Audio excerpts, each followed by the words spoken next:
They say forgiveness is divine, but divinity is for the dead. The living have no luxury to forgive, only to remember, adapt, and strike. I have seen empires crumble not by the swords of their enemies, but by the softness of their hearts. A prince who forgives his traitors invites more betrayal. A man who forgets his wounds ensures they are opened again. Let the clergy preach forgiveness to maintain control over the masses. But let the wise man, let the ruler, the strategist, the survivor, remember everything, for in memory lies power.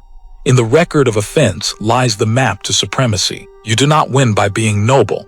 You win by being necessary, and nothing is more necessary than remembrance. If you forgive without calculation, you surrender your advantage. You tell your enemies, harm me freely. I am too kind to resist. And they will test that kindness again and again until you are ruined. The man who forgives once will be asked to forgive forever. But the man who remembers, he is feared. He is not ruled by passion, but by memory. Not by impulse, but by consequence. Let them believe you are gracious. Let them kneel and beg with trembling voices. But do not forget, smile, nod, even embrace them if strategy demands it.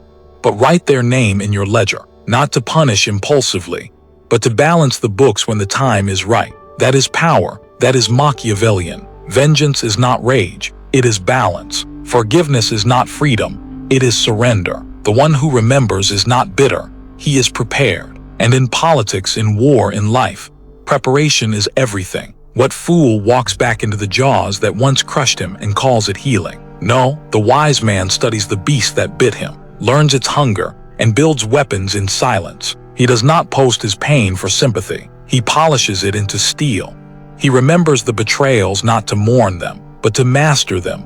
A prince must be a fox to recognize traps, and a lion to frighten the wolves. Forgiveness removes the teeth of both. If your enemy believes he can betray you without cost, then you are not feared, you are forgotten. And that is the death of power. The greatest revenge is not destruction.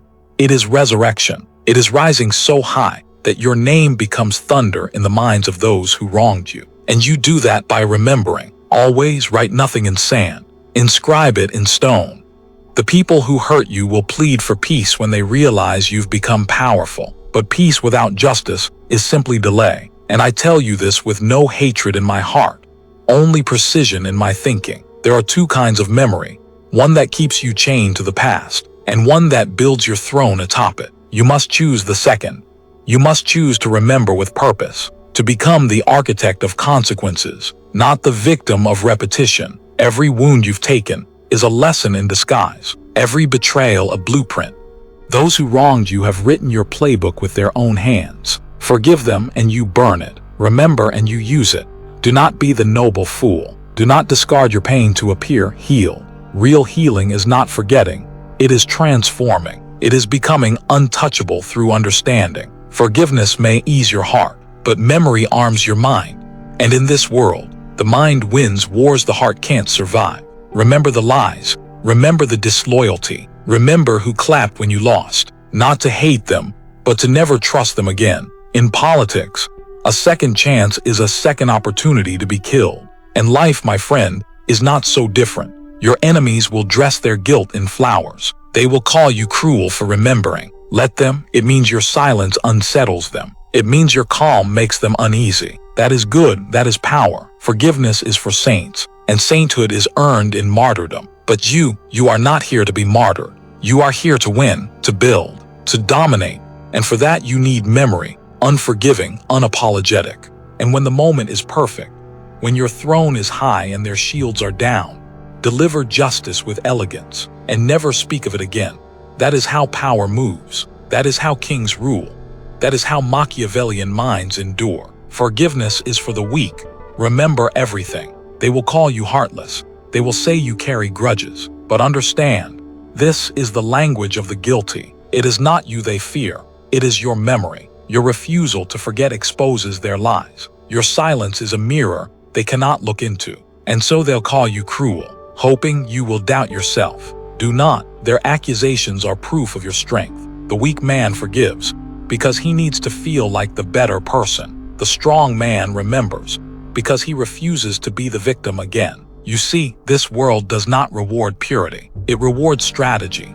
And memory is the root of all strategy. A prince who forgets history invites invasion. A leader who forgives betrayal without punishment teaches disloyalty. Do not let pity erode your discipline. Sentimentality is the death of kings. If you are to rule your life, your mind, your empire, you must abandon the need to be liked and embrace the necessity to be feared, or at the very least respected. And respect is not built through forgiveness. It is built through boundaries that are enforced, not negotiated. You must begin to see every offense as data, every insult as evidence, every betrayal as a lesson. When someone lies to you, believe them the first time. When they betray you, reward them with distance. This is not cruelty, it is clarity. And clarity is the most ruthless force in the world.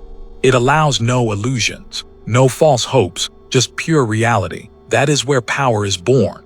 Do not waste time confronting those who wronged you. Let them live in the theater of your silence. Let your absence speak the volume your words cannot. But within your mind, within your private halls, build a vault where nothing is ever forgotten. Your memory must become your fortress. Your discipline must become your army. Your composure must become your blade. And when your enemies return, as they always do, they must find a version of you that no longer offers access. That is revenge. That is how you win. Forgiveness may soothe your ego in the short term, but memory builds your throne in the long term. You cannot lead your life with softness in a world ruled by wolves. You must be polite, yes, civilized, absolutely. But underneath your smile must lie the full memory of what they did, ready to inform every decision. Never let the same hand strike you twice. Never let the same voice poison your ears again. And never, under any circumstance, let your need for peace outweigh your need for strength. Peace bought by forgetfulness is temporary. Power built by memory is eternal. Understand this clearly. The world does not forgive the weak. It forgets them, but it remembers the cold, calculating, resilient soul who rose from betrayal.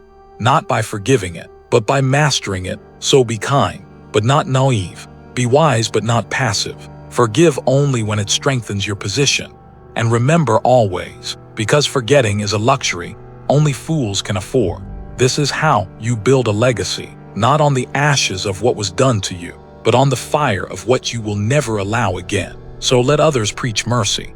Let them wave the white flag while they bleed. But you carry no flag, you carry memory. Not to wage war recklessly, but to govern yourself with intelligence, precision, and ruthless awareness. This is your power. Never surrender it, never dilute it, and never ever forget it. Because forgiveness is for the weak, and you remember everything.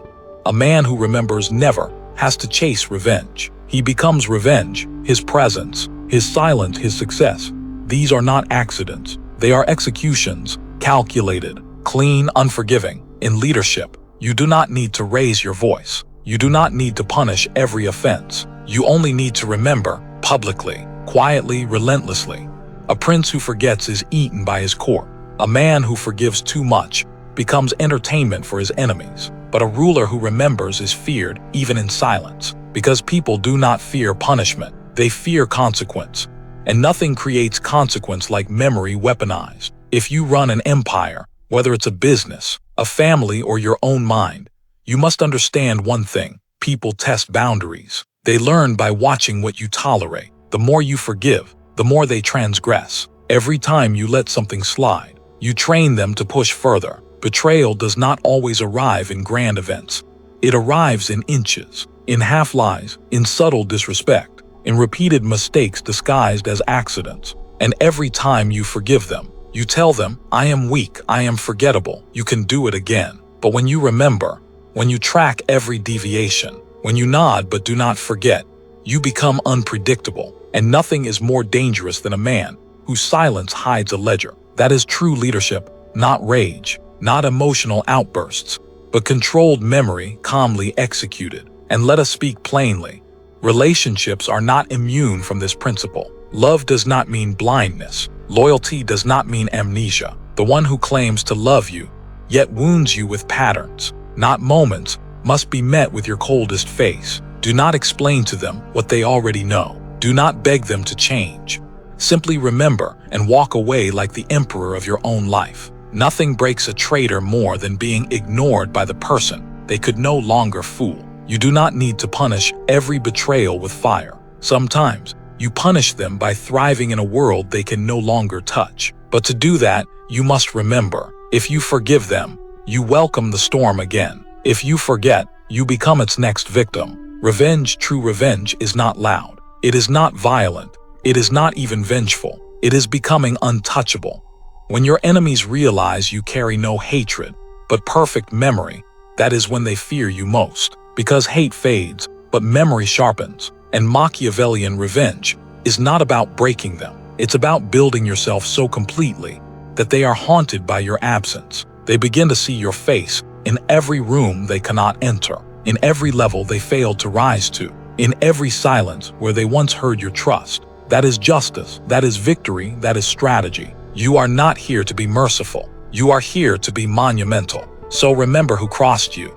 Remember who used you. Remember who smiled while stabbing you in the back. And then rise, not with rage, but with refinement. You owe no one forgiveness, but you owe yourself the kind of memory that turns pain into precision. Because in the end, the world does not remember who forgave the most. It remembers who built their empire from ashes and never burned twice.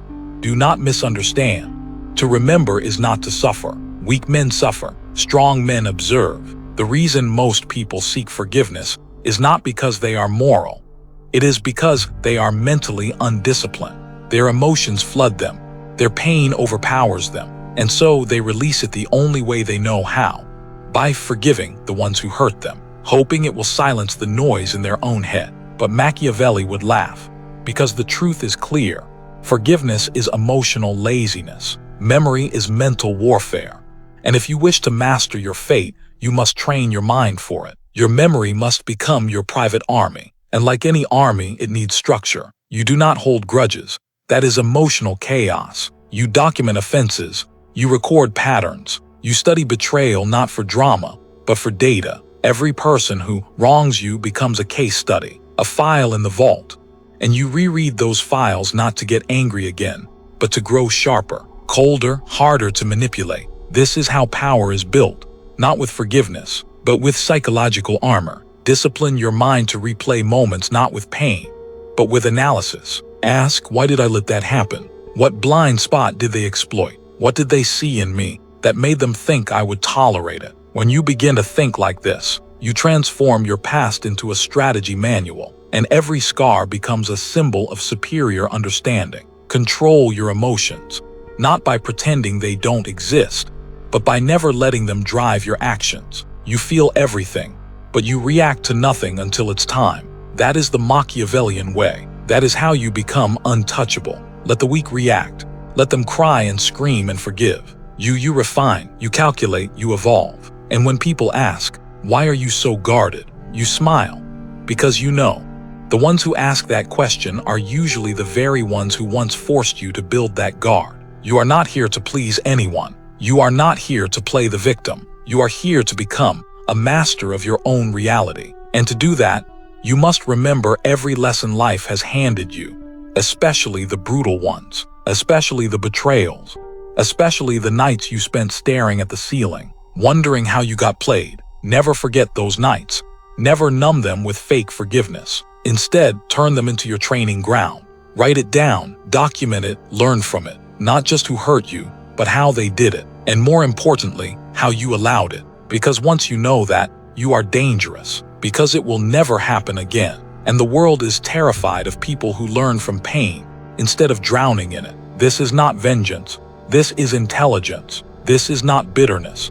This is memory sharpened like a knife. Because the one who remembers wins. So when they ask you why you're so calm, why you don't engage, why you simply walk away, let them wonder, let them talk, let them forget. But you remember everything. Because forgiveness is for the weak. And your mind is a fortress. Legacy is not built in forgiveness. It is not carved from soft apologies or polished by merciful hands. Legacy is built with memory, sharp, deliberate, and utterly unyielding. The world never bows to the kind. It bows to the unforgettable. And those who are unforgettable are not the ones who forgave. They are the ones who remembered. In silence, in strategy, in strength, You see, people will always test you. They will insult you, betray you, take from you, and then expect forgiveness as their birthright. Why? Because forgiveness makes you harmless. It makes you forgettable. It makes you one of them. But the moment you choose memory over mercy, everything changes. You become unpredictable. You become dangerous. You become free. This is the final truth, the brutal one, the one most people cannot accept. The world does not respect the forgiving. It respects the ruthless, not the emotionally erratic, not the ones crying for justice. It respects the ones who remember the betrayal, and then rise so far above it that they make the offender feel microscopic. This isn't ego. This is control, and control is everything. Machiavelli knew this. In every line he wrote, he warned you, never forget, never forgive, never allow weakness disguised as virtue to take root inside you. Because the moment you start forgiving what should never be forgiven, you destroy yourself from within. You begin to rot under the weight of your own misplaced compassion. And in doing so, you give your enemies the weapon they could never create themselves. Your silence, your softness, your surrender. Understand something. Real power is not about screaming for revenge. It's about moving in complete silence, fueled by memory, driven by strategy. Revenge does not always come in fire and blood. Sometimes it comes when they see you become everything they swore you couldn't be. Sometimes it comes when your name echoes through rooms they'll never enter again. That's the kind of revenge that can't be undone. The kind they'll never admit, but always feel. The truth is simple. People respect distance more than kindness. They fear cold precision more than warm apologies. So give them distance. Give them silence. Give them the space to wonder why they can't reach you anymore. Let your absence scream louder than your forgiveness ever could. When you reach that level, when your memory is your weapon and your silence is your shield, then you no longer need closure. You are closure. And everyone who ever wronged you, they'll know. They'll never admit it, but they'll know. Every room they walk into will remind them they can't reach you anymore. Every success you touch will echo like thunder in their hollow hearts. And that is how you win. So don't be fooled by society's obsession with forgiveness. Don't let them shame you into mercy. The same people who ask for forgiveness will turn on you again the second you show weakness. Trust that, remember that. And never offer your strength to people who only saw it as an opportunity to exploit you. You were not born to be soft. You were not built to be broken and reshaped by betrayal. You were made for domination, for clarity, for cold memory. And when your life is said and done, your enemies should speak your name with the kind of respect that only fear produces. Not because you attacked them, but because you never needed to. Because you remembered everything. And that made you immortal. So if this message hit a nerve, if you felt that fire rising in your chest, then you already know what to do. Like this video, subscribe to the channel, and remember this. You were never meant to forgive everyone. You were meant to become so powerful. They pray you don't remember, but you will, because forgiveness is for the weak. And you remember.